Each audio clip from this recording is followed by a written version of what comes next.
one thing that was the hardest part about it is if you want it to be seriously, you have to put it out there. So for me, I wanted to stop, and I started noticing, holy shit, I can't, you know? So then finally, after a week of not drinking, I made a Facebook post. And I just said, I haven't drank in a week.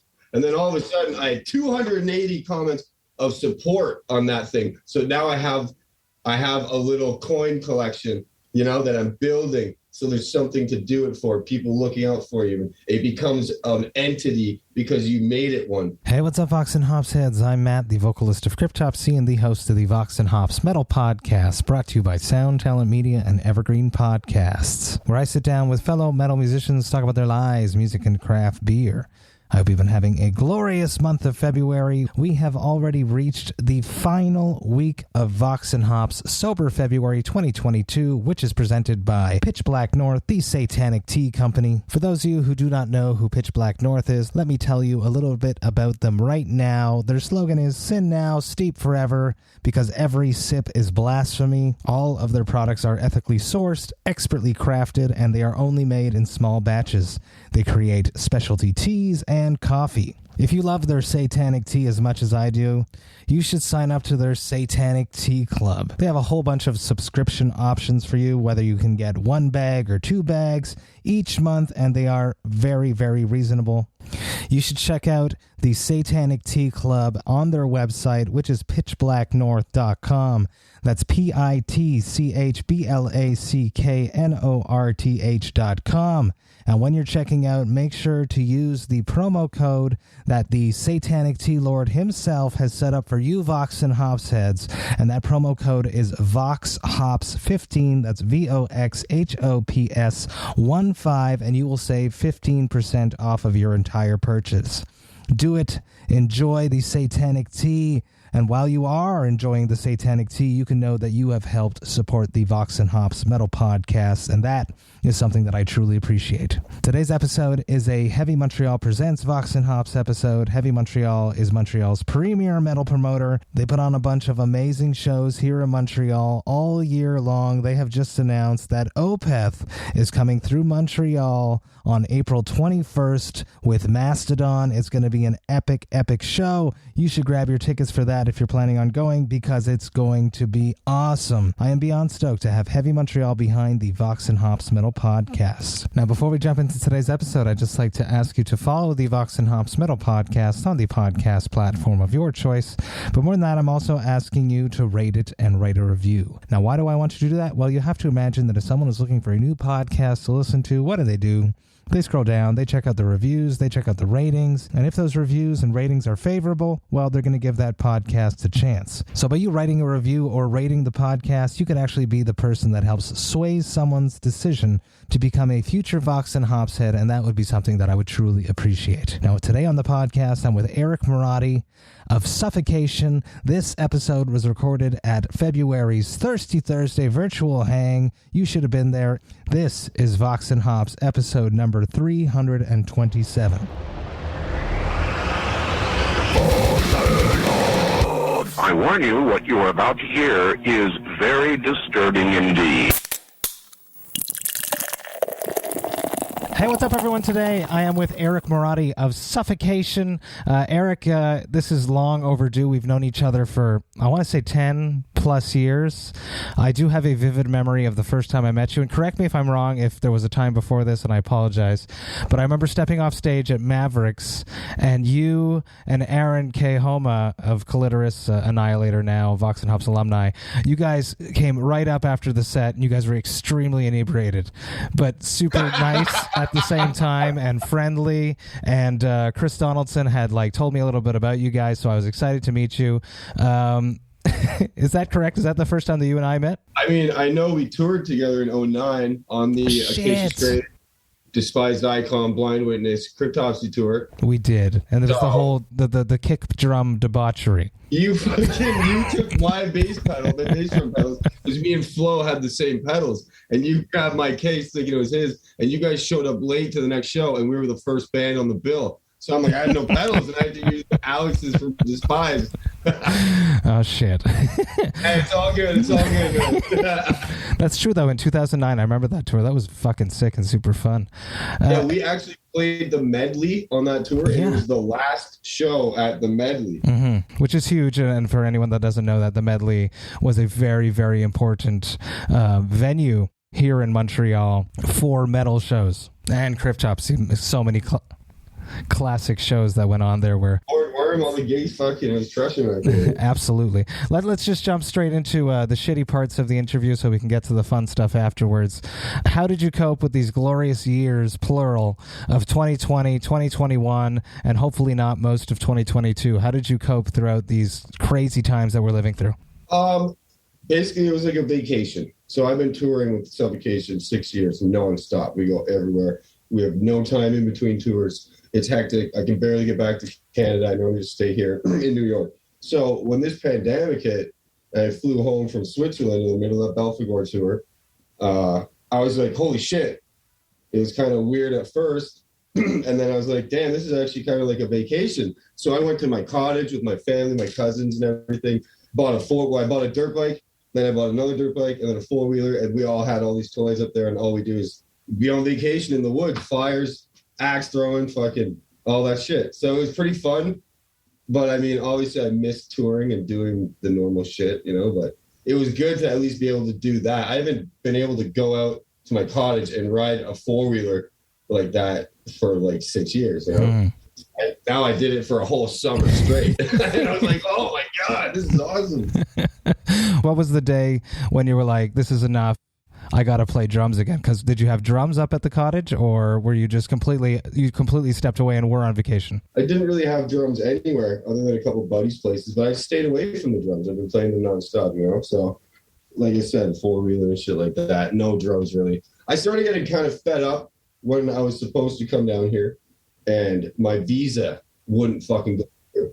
And then that's when I started being like, okay, holy shit, how serious is this pandemic? Am I never going to be able to get a visa again? Or, you know? And then finally expedited the next one, and it came through right away. And then I was like, oh, phew, you know? And now I'm here. You've been there basically the whole time.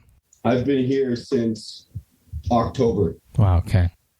And then in 2020, I was here from October until April, and then I was home for the summer, and then I came back here October till now. And I'll be here until our May tour, and like we're doing the new album right now, so till the May tour, and then we have the whole year booked after the May tour. So Suffocation does not fuck around. Love to be on the road. Hobbs is upstairs baking cookies. I am not surprised in the least. Let's jump in. Vox and Hops is all about hanging out with my metal friends, talking about their lives, music, and craft beer. Now, what are you going to be drinking on your side tonight? And we're going to be sharing virtually with everyone here. I've got that Voodoo Ranger IPA, hazy rig. It's 9.5, so it's spicy. You know, obviously, don't want to shotgun this bad boy, but I don't even really like these things. You know that. I just got to support you. I appreciate that very much. I said so far, it's actually really, really good. It sounds like it's going to be juicy, but yet super have a bitter bite, just from the description of what you've told me. Exactly what it is. On my side, since it is a sober February episode, and we are recording this at the beginning of February, and, I follow through with what I say I'm going to do, I'm going to be drinking Pitch Black North, the Satanic Tea Company's collab with Cryptopsy. This is Nun So Vile. It's a Lavender Black Tea with hops, because it's, when I'm involved in something, there's always a bit of hops in it. It's satanically delicious, and super stoked that they are presenting Sober February. So mad cheers to Pitch Black North. Let's jump straight. What beer? Let's talk about, you're not into beer so much anymore. You're sacrificing it yourself tonight to hang out with me. But take me back to that first beer. Do you remember the very first beer that you drank? Like my whole life? Yeah. It was probably at a hockey tournament or something, bud. When I was like 12, one of the parents it was probably like a Labatt or a Canadian, or I don't know. I can't remember, but I remember playing Nicky Nine Doors around the hotel the whole time, running, jumping down the stairs and shit.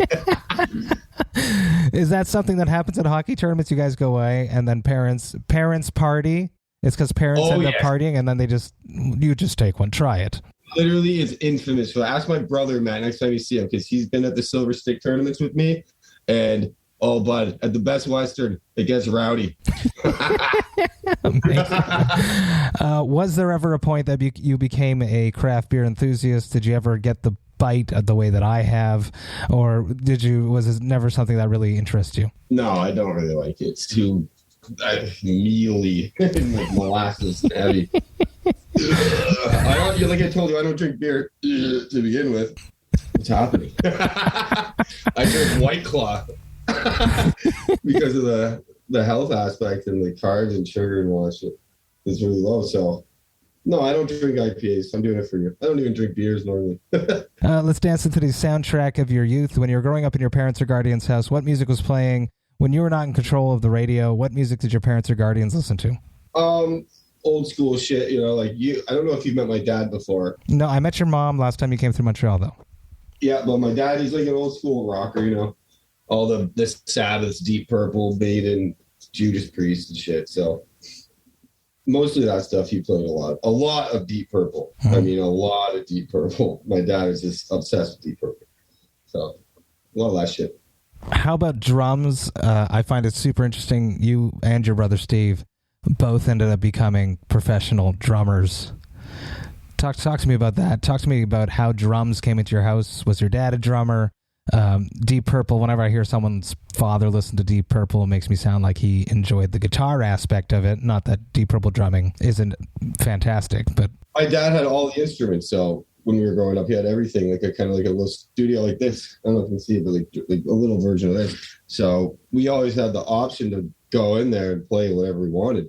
But the drums were really loud, and it was like time restricted. Okay. So that made it like a fucking hot commodity for us because we only had a certain amount of time to play because it was so damn loud. Interesting. So we were like, we have to play. We can always play the bass and keyboard and guitar and shit all night, headphones. But the drums are really loud, and my mom wouldn't let us play them like past a certain time, or if she was on a real estate call.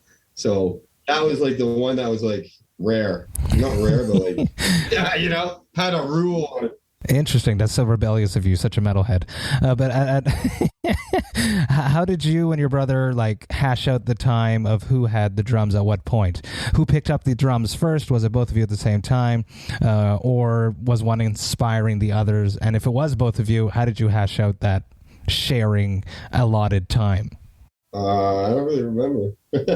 We always got along, so there was no fighting or anything. So it was more like I would be playing like James Bond or like an old Call of Duty, and he'd play drums, and then I'd play drums and he'd be playing NHL on the whatever old PlayStation. So we always like whatever, and then you get tired from drumming, like I'm gonna go make food and do this, and then you're like, oh.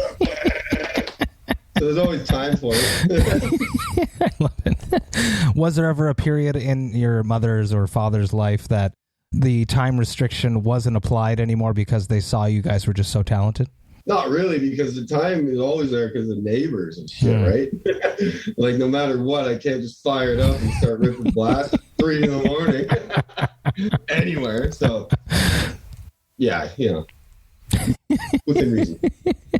How about your first shows? I'd love to hear about the very first concert music experience that you went to go see. I think it was actually Deep Purple. Really?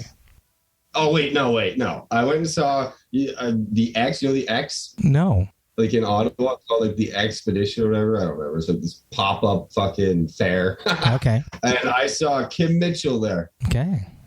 When I was like super young. And I was like, damn, fucking, I'm going for a soda.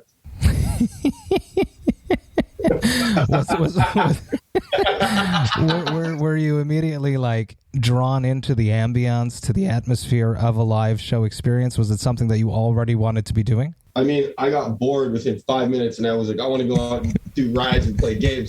And I was like, it's really loud. I was like fucking 8 or 6. I don't know. No, sometimes some people have the bug just so early and want to be that person. I know, but I was just saying, my mom wants to do the mom waddle back and forth. My dad's sitting there like, yeah. I was like, I want to go Pokemon things. Whatever. Fart. I want to go fart on stuff. How about your first time on stage? Do you remember your first time on stage? Yeah, kind of. It was with my band Apocalypse. Me and John Campbell. Me and him had a band when we were like kids, and we played like high school cafeterias. And then we did a Supernova in Ottawa. Yeah. Like one of those band competitions, and we won it. Okay. And we got to play at Capitol Music Hall in Ottawa because it still was around. But that's when I was like 12, 13. Those are fucking surreal. Yeah. Well, to win it at such a young age, too, must have been... Oh, it didn't matter. I mean, those things were a scam, obviously. Yeah. And nothing happened. They're like, oh, we're going to make you guys go on tour. I don't know. Yeah, I mean, I remember telling a couple of my friends, and they're like, that's sick, dude. You guys must have been ready, though. You must have played enough and prepared enough if you're going to win a competition for those first shows. I guess. Or the other local talent wasn't very good. Let's talk about Montreal, being so close to Montreal. What did Montreal mean to you as a musician? Was it something that inspired you? This is a Heavy Montreal Presents Vox and Hops episode, so I'm always curious as to what memories are. But you being so close to Montreal, was there a difference? But I know there's a difference from playing Montreal to Ottawa. I love playing them both, but Ottawa's scene is much smaller. Talk to me about being so close to Montreal, so many bands having made it from Montreal. Was it something that meant something to you? Yeah, and it was very intimidating. Because, you know, back then, there was Ion, Ion Distance, and fucking Despise. And there was all those other bands, too, like, what's Big James and Dast? Remember, even those bands, like the smaller bands, would come to Ottawa and destroy all of Ottawa's bands, like nothing. So I just remember having this little, because I was young, too, I had this little, like, jealousy or, like intimidation to them, because everyone in Montreal had their shit together and was very professional. You know, it's like going to a hockey game and the other teams all wearing suits. Yeah. And the other teams wearing sweatpants and sandals. You know, that's Montreal is all wearing suits. I think the bands are way more into it and like fucking, you know, they all got Canada Goose jackets on, ripping up fucking frozen microphones and shit. I was like, that's so badass. So yeah, Montreal was the shit, dude. And then of course playing shows at Foofs back then and still were just insane because the environment, the vibe, the dollar beers, the strip club down the street. It sounds like you have lots of crazy show memories. If you could pick one special thing, we've toured the world, but Montreal has a vibe, and those first shows, those first tours, for some reason, seem to stick with us the most, right? Yeah, dude. I can remember shit from our tours even like back in the day. More than I can remember my last tour with cell phone, you know, just because I was so impressionable at that time and wasn't really, I don't know, you know, still young. There's something about those first ones that just, I guess it's the whole build up towards them that once they're there and they're happening, we cherish it more. Yeah, exactly. Yeah. And now with it all being taken away again because of the pandemic, hypothetically, when we go back out again, I hope that we cherish it in the same way that we did at first, maybe. Well, have you played yet? I played one show, my show, the Heavy Montreal Presents Brutal Montreal there. But it was sick, right? It was so sick. Exactly. See, we played like 4 shows since being back in every show. I'm just like, oh my God. It's insane. Sold out and everyone's fucking flipping out. This is why we do this. I know. I can't wait to go back on the road. It's going to happen soon enough. This episode is coming out during Sober February, and you are a chosen guest for a reason. There was a period of your time a few years ago, 2 years ago, I want to say, when you did try sobriety or took a stab at no longer drinking, to be more specific. Can you elaborate on why you made that decision? Ultimately, it was because of health. Not like I'm dying kidney, but like I gained so much weight. And I would get drunk. I was the case. Like, Suffolk, we party. You know this. We're all fucking crazy. I have a question about it, yeah. We go all night. And we would fucking chug down Jack Daniel bottles like apple juice. I would finish a bottle with Charlie before sound check. So this is a lot of and we chase it with Coca-Cola and, you know. And then when you're really drunk, you're hungry, so you just fucking eat whatever's there. cheese melted on everything on the tour bus. So ultimately it was a lot because I got up to like 230 pounds at one point, and I was just feeling like shit every morning, puking all the time. And I was just, feeling like shit. And I was like, oh my God, I fucking got to get back into shape, man. And like, I was like, I look like a slob. And then that's when I started doing a keto diet. Really? Okay. And then I just stopped drinking entirely. I had one hangover too many.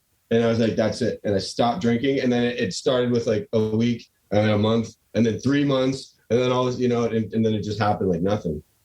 And then I did a year and then started drinking beers, like I said. And I didn't like the bloat or it's the same thing I didn't want. So I fucking switched over to the old claws.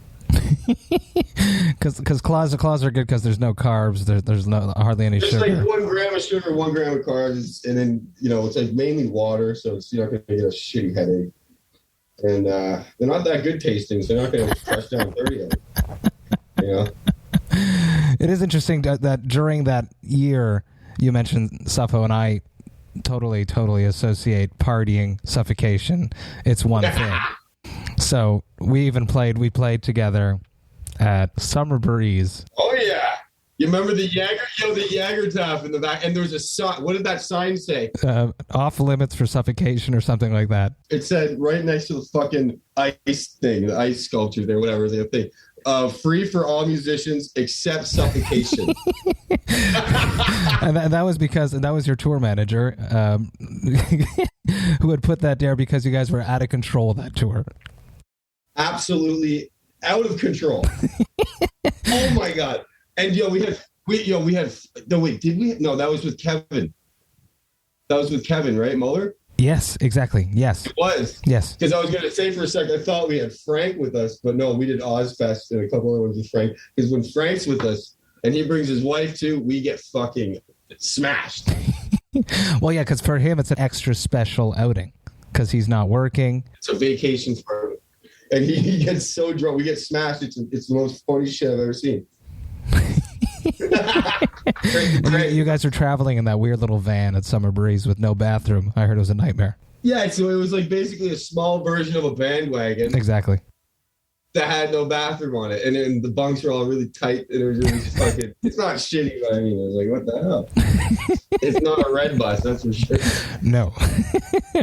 So Suffocation being such a party band, what was the band's reaction to you being no longer the guy that was going to drink with them? Nothing. They didn't care.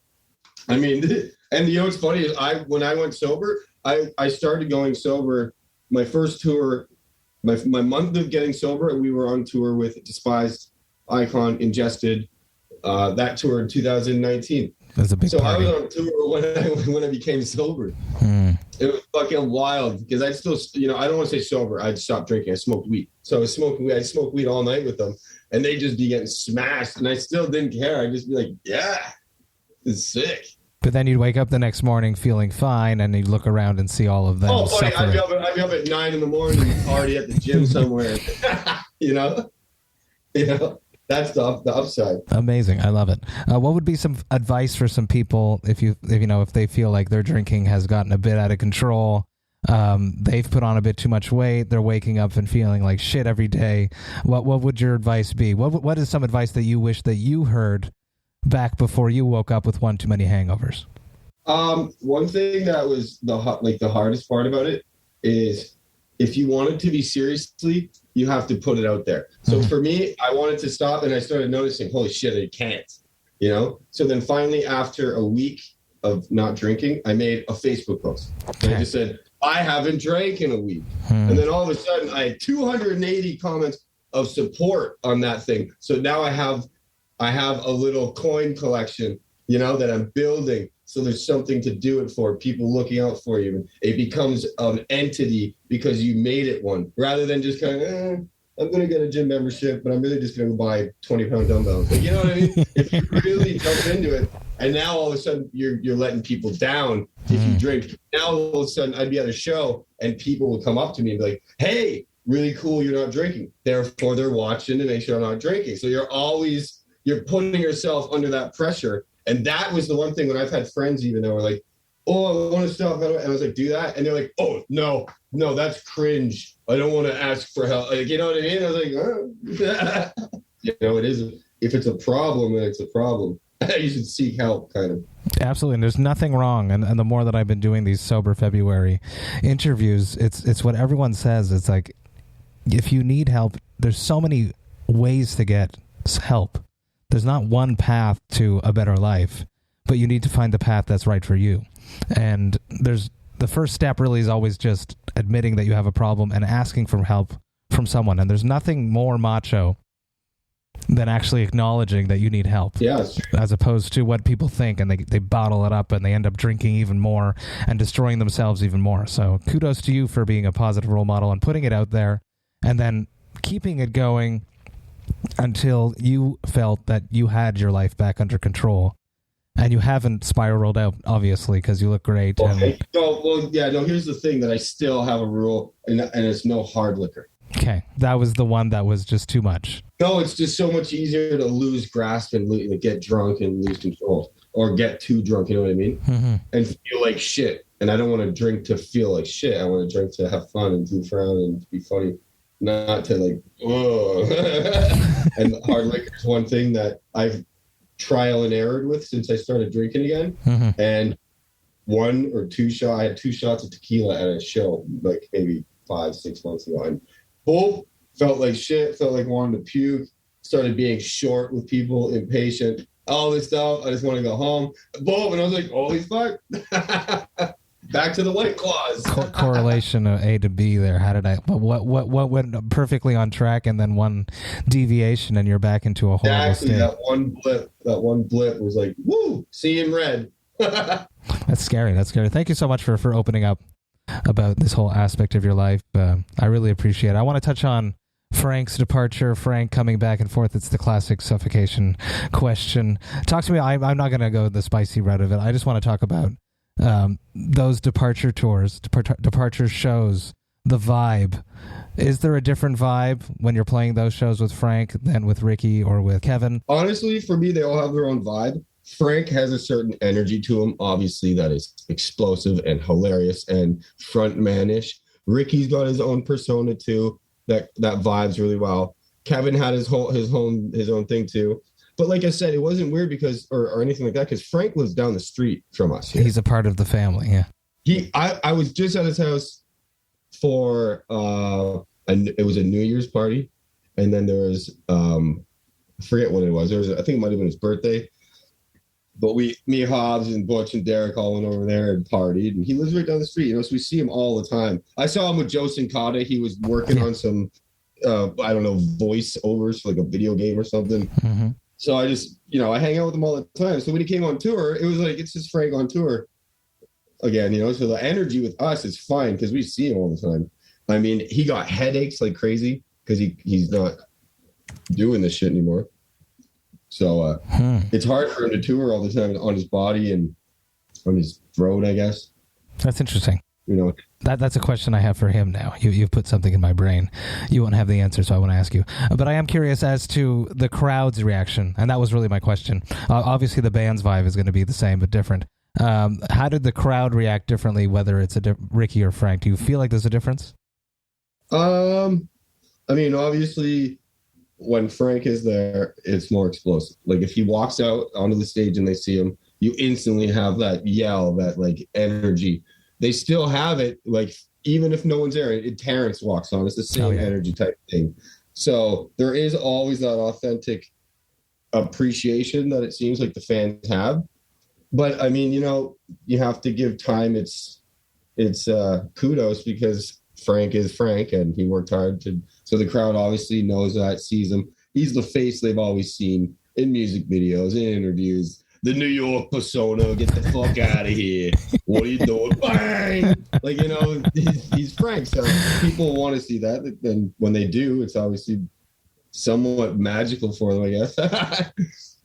It's something that I get it, I replaced Lord Worm. I don't think there's anyone that gets it more than me. I remember being on tour with Ricky when he told me, I'm going on tour in South America with Suffocation and I'm singing. And he was playing drums, Disgorge at the time, obviously. And I was like, we're on that tour. were touring together in South America, and we were surprised, but he fucking killed it, and he still fucking kills it. So I'm excited to hear about this new record that you're working on right now. Can you give us any tidbits of what's going on? Obviously, it's going to be Suffocation. You guys are not going to be rewriting and changing everything, but there's always ways to keep things fresh. Is there anything that excites you about the new Suffocation material that you can talk about? Well, the songs are all a lot. I mean, our last album, Of the Dark Light, had a different aspect. It was a little more new school, new stuff, new editing. I don't know when the mixing went down, but everything sounds a little overproduced. Okay. And we weren't going for that when we recorded with Joe, and it ended up like that. So the authenticity, whatever, of this one is going to be a lot better, because we might even just track it here in Hobbs' studio, because what we've got really fucking going good right now, it's insane, even for pre-prod.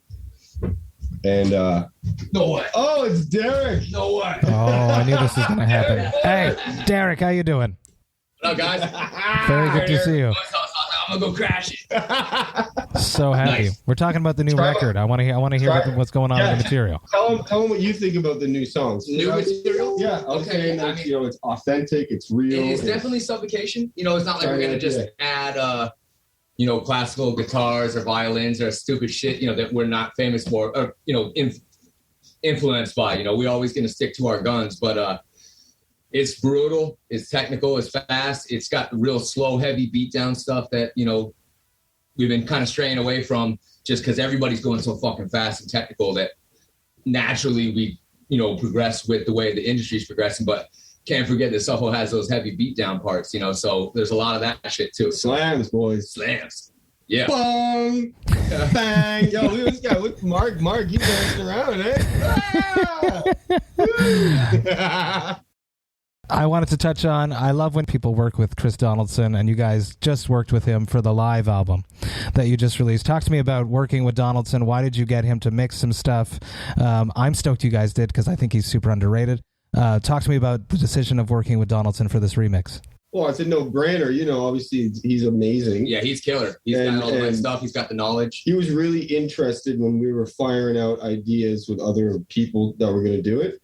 And he just was the one that stuck with us, because I've worked with him so much. These guys have known him for so long. Yep. And he really, really wanted to do it passionately. He really wanted to do it. He was one of those guys that was talking more about the product. And, you get a lot of guys that want their sticker on the front of the CD. Hey, I produced this record because they want either the notoriety, which, comes with doing, a record, but also, some people are doing it for certain reasons, and some people are doing it because they're passionate about it, and like he said, knowing Chris, as long as we have, he's just a great guy, tons of knowledge, all the right equipment.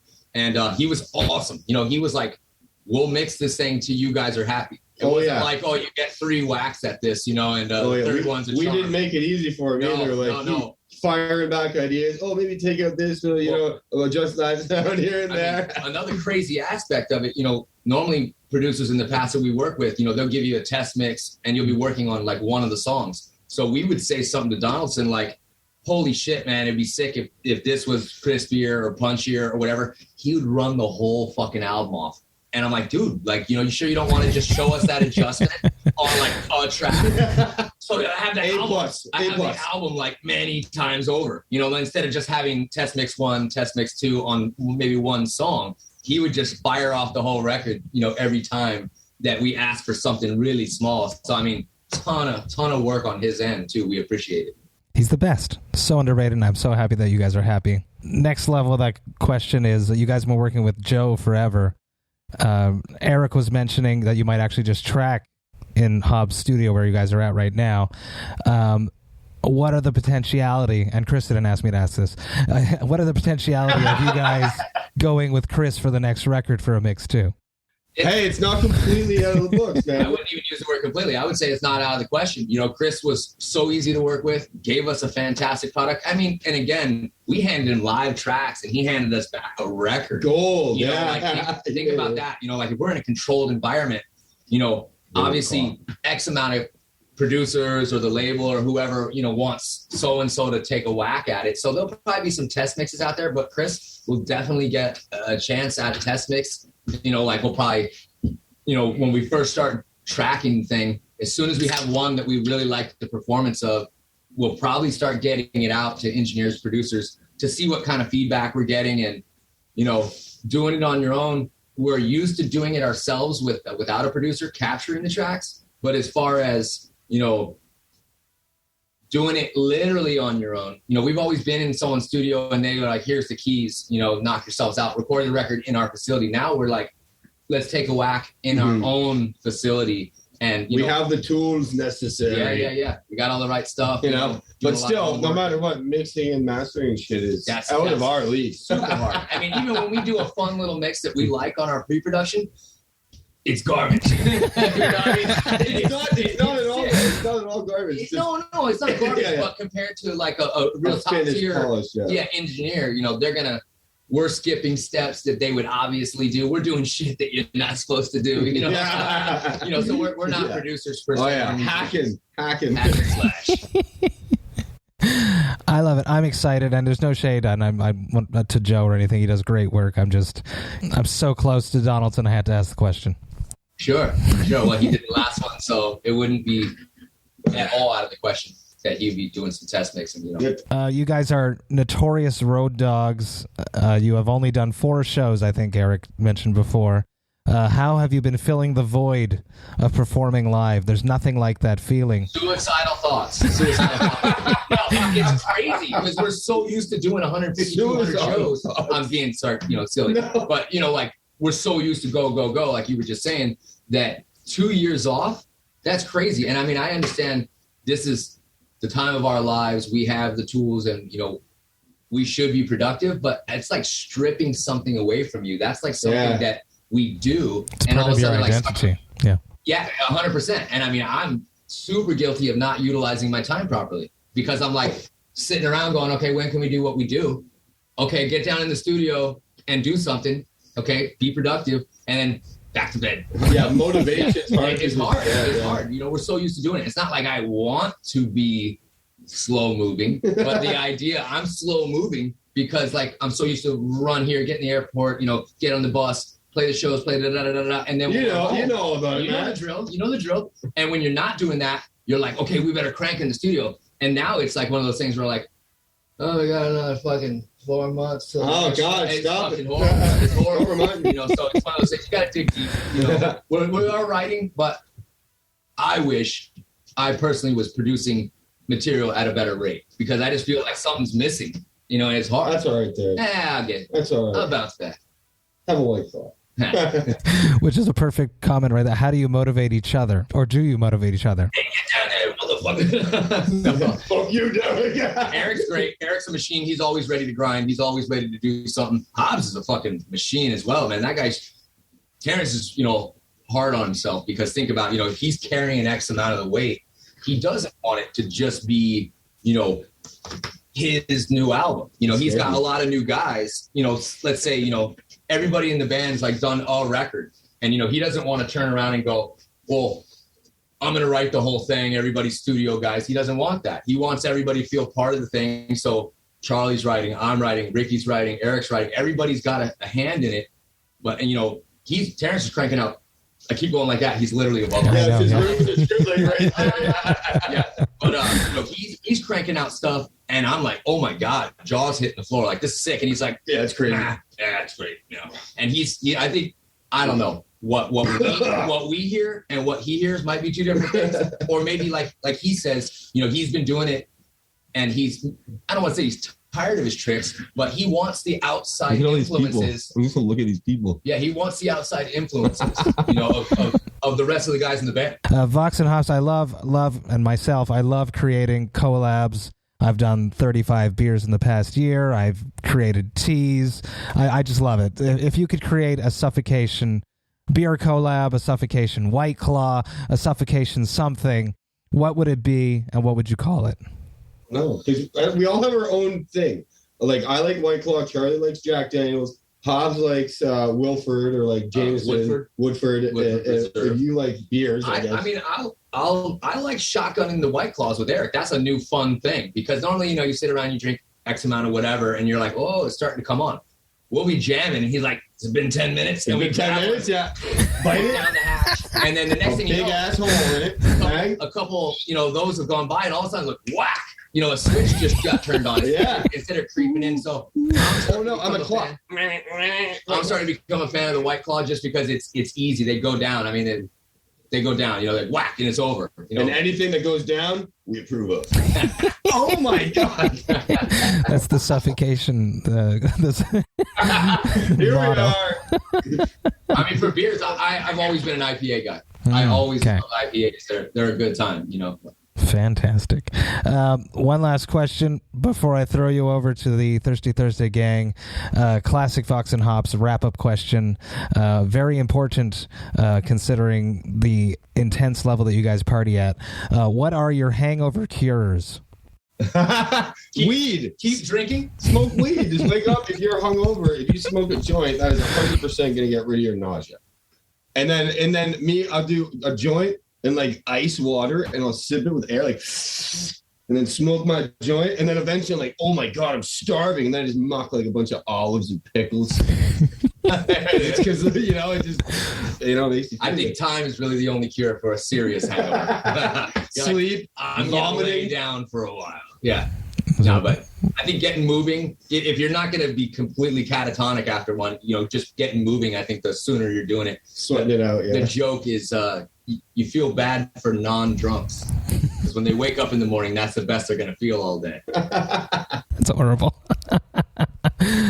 Eric, Derek, thank you so much. This is so much fun. I'm going to throw you over to the Thirsty Thursday gang.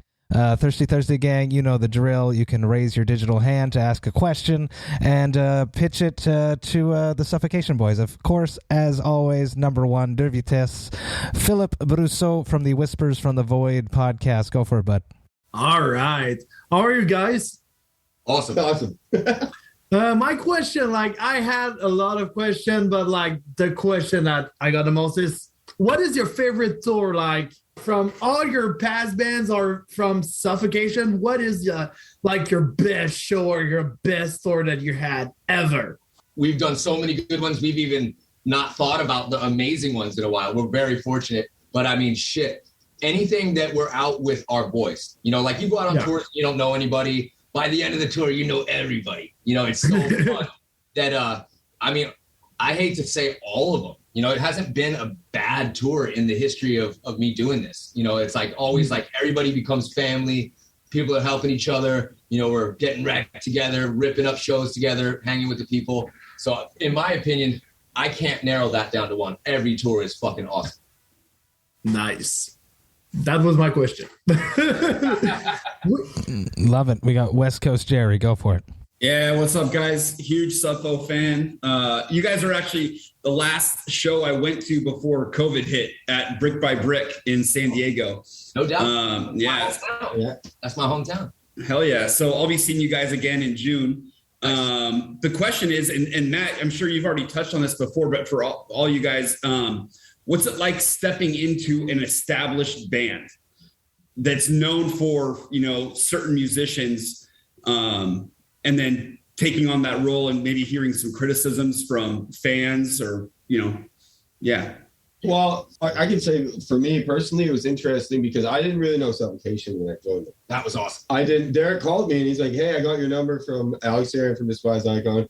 Do you want to play drums for us?" And I was like, "Who's Suffocation?" It was I was like, I'm so good at drums, and a lot of the guys that if they knew there was a position, they'd be beating your door down for a fan status, and it was so refreshing that this guy ripped on the drums. He was made for it, conditioned. And no hang-ups. It's weird though because I didn't know what sort of entity I joined until a year or two in, and then I started realizing, my mom would be on vacation in Costa Rica taking pictures of metalheads at a beach, and they're like, "Oh, they know your band." I'm like, "Yeah, it's dawned on me now that it's pretty awesome." Holy shit. Yeah. That was so it was, and then after a while, you hear the people, "Oh, you're not Mike Smith, or you're not Frank, or you're not that." That part's going to be hard, because if you grow up with a band and they swap somebody out that was one of maybe your favorite musicians, whether you knew the guy or not, it's hard. Even when someone comes in and does an equally good job, you still miss the guy that you grew up listening to. And for us, Eric stepping in, knocking it out of the park. For me, I didn't pay attention to any criticism. When I jumped in this 20 years ago, Richard, 44 years ago. No, Christian was an amazing player, but I didn't subject myself to any of that noise. I just went, I'm going to do as good as I can. I'm not going anywhere. I'm going to stick around. I'm going to do, this as long as. Yeah, I mean, Matt, you know all about it. Come on, same thing. Think about it. It comes down to we got better shit to focus on than the 5 negative. That's not Lord Worm comments on YouTube. You can look at them all like, can you believe that guy's a kindergarten teacher?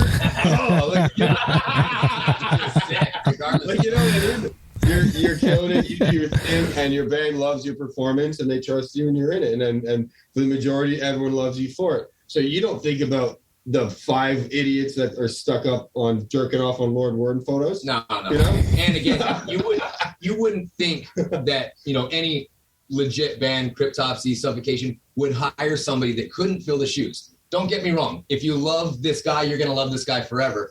But we wouldn't get a guy that couldn't play that guy's stuff. And again, they're going to play it different, but they're going to play it well. And the same thing goes. It's all respect in the end 100%. Because even us, I'm paying homage to Doug Bones, Dave Colross, Mike Smith, just by playing them live. Yep.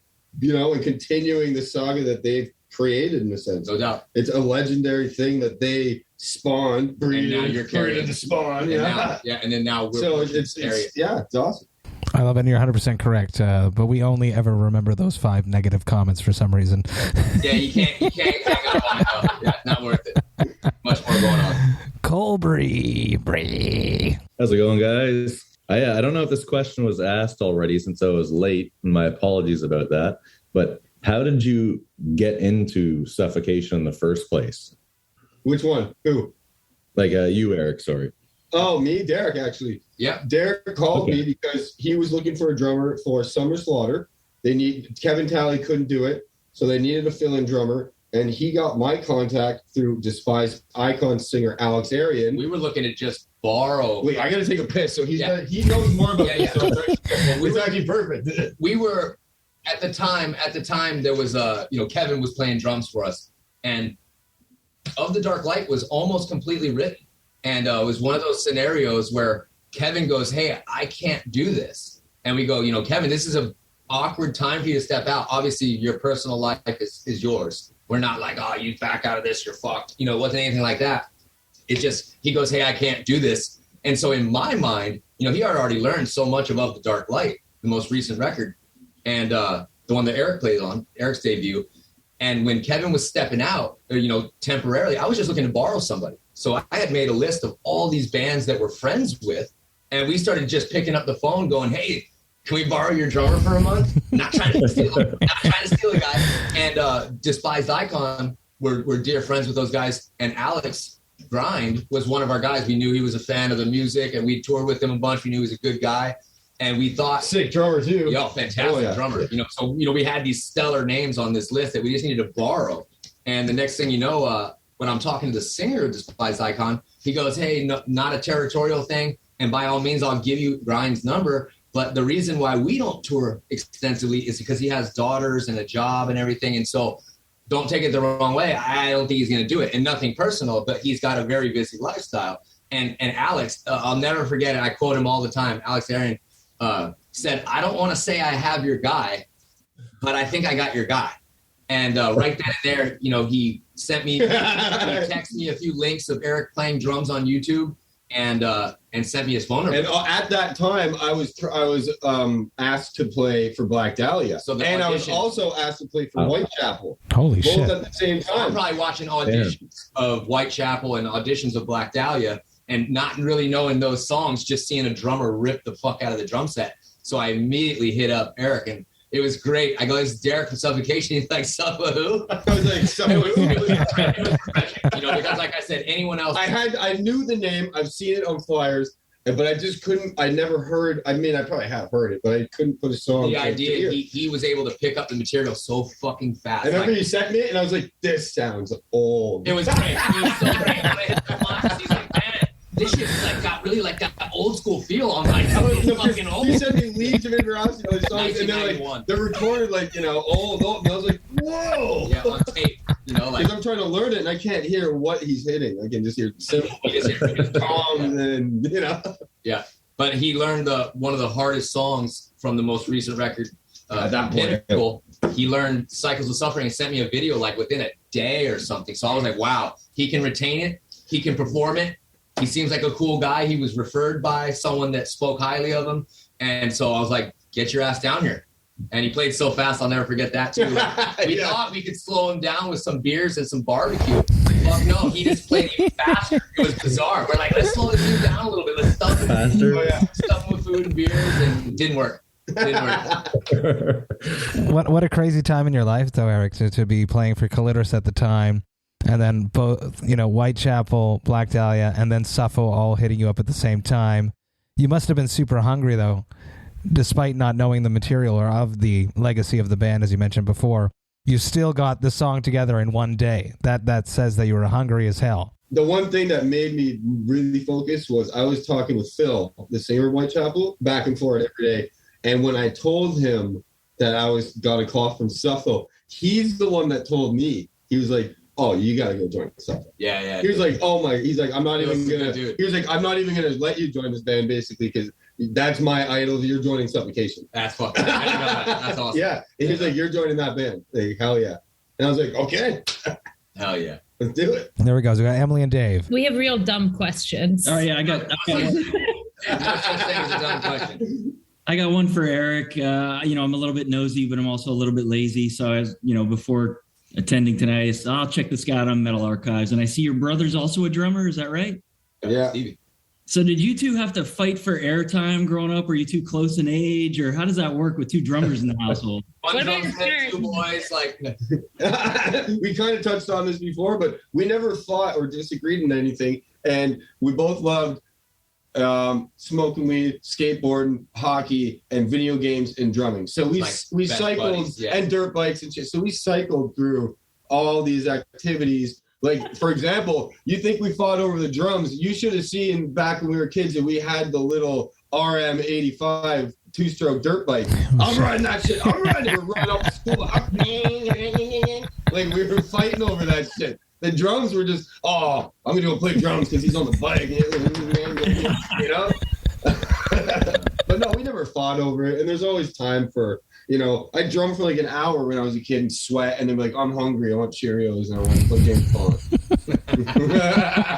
So he would just jump on the drums and I was playing my James Bond. that's amazing. That's it. Hey, you guys, I have to fly to Germany tomorrow. Wow. So unless anyone has anything for me, I just wanted to crash this thing. I didn't mean to come take it or anything like that. But if anybody has anything for me, I'm going to get upstairs and start getting my shit together. Oh, yeah, bro. Awesome, you guys. Massive cheers to you, Derek. Super happy I got to see you. Yeah. Thank you for Good to see coming. Matt. Always good to see you, brother. You rule. Sicker. I'll see you. Hell yeah. Yeah. See you in 5 minutes. Take care, guys. Awesome. I love that. I was expecting someone to crash it because I knew you guys all live together. I love it. I mean, yeah, Derek wasn't home, and he must have just got home, and boom, there he is. I was like, hell yeah. Eric, thank you so much for hanging out with me. Super stoked that Derek took the time to come and crash the party. Thirsty Thursday gang, make some noise. Let's let Eric know how much we appreciated him being with us tonight. Unmute yourselves, make some noise. Thank you so much. Cheers.